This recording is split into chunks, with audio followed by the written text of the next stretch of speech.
Hyderabad Deccan news में आप सभी का खैर मकदम है। కూడా చెప్పినా ఇవాళ కూడా చెప్తున్నా ఈ ఫాతిమా ఓవైసీ కాలేజ్ని మీరు ఎప్పుడు డెమాలిష్ చేస్తారు? వాళ్ళకి నోటీస్ కూడా పంపించేసినారు. మళ్ళీ ఇంకా లేట్ ఎందుకు అవుతుంది? ఇవాళ జనాలు అంటున్నారు ఈ హైడ్రా కాదు, ఇది హైడ్రామా నడుస్తుంది. పేదోళ్ళది ఇల్లులు పొలగొట్టడానికి ఇమీడియట్గా వీళ్ళ దగ్గర జేసీపీలు పెద్ద పెద్ద మిషన్లు దొరుకుతుంది. మళ్ళీ ఈ ఫాతిమా కాలేజ్ని పలగొట్టడానికి ఎందుకు ఇంత లేట్ అవుతుంది? ఏదో కాంప్రమైజ్ అయిపోయిందా ముఖ్యమంత్రికి, ఎంఐఎంఓలకి? లేక అక్బరుద్దీన్ ఓవైసీ వార్నింగ్ ఇస్తే ముఖ్యమంత్రి గారు భయపడ్డారా అని జనాల్లో ఈ విధంగా ఒక చర్చ జరుగుతుంది. నేను రేవంత్ రెడ్డి ముఖ్యమంత్రి గారికి ఒక్క మాట చెప్తున్నా, మీరు ఇంత పెద్ద ఎత్తున హైడ్రా ఒక కమిటీని మీరు యాక్టివ్ చేసినారు, దానికి ప్రత్యేకంగా ఒక కమిషనర్ అపాయింట్ చేసినారు.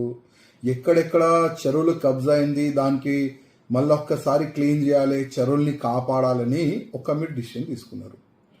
కానీ ఎప్పటి వరకు మీరు ఓవైసీ కాలేజ్ని డిమాలిష్ చేయరు అప్పటి వరకు మీరు ఫెయిల్ అనుకోండి. అప్పటి వరకు మీ ఫెయిల్.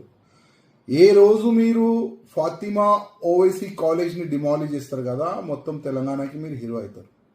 నేను ఓపెన్ చెప్తున్నా, మీరు తెలంగాణకి హీరో అవుతారు. ఎందుకంటే గతంలో ఎన్నో ముఖ్యమంత్రులు వచ్చినారు, కానీ ఈ ఓవైసీ బ్రదర్స్కి కుమ్ముకు అయిపోయినారు. ఈ ఓవైసీ బ్రదర్స్కి భయపడి పనిచేసినారు. అదే వీళ్ళు బెనిఫిట్ తీసుకొని చెరువుల్ని కబ్జా చేసుకున్నారు, గవర్నమెంట్ ల్యాండ్ని కబ్జా చేసుకున్నారు. చాలా వరకు వీళ్ళు ఎమ్మెల్యేస్ కానీ వీళ్ళు కార్పొరేటర్స్ కానీ ఒక టీం తయారు చేసి, ఒక మా భాషలో ల్యాండ్ జిహాద్ ఒక టీం తయారు చేసి వీళ్ళు ల్యాండ్ కబ్జా చేసుకున్నారు. ఇప్పుడు ముఖ్యమంత్రి గారు మీరైతే హైడ్రా కమిషనర్ నుంచి ఒక నోటీస్ అయితే పంపిస్తున్నారు, కానీ డిమాలిష్ ఏ రోజు చేస్తారు? తెలంగాణ ప్రజలు డేట్ అడుగుతున్నారు. ఆ డేట్ చెప్పాలని నేను ముఖ్యమంత్రి గారికి కోరుతున్నాను.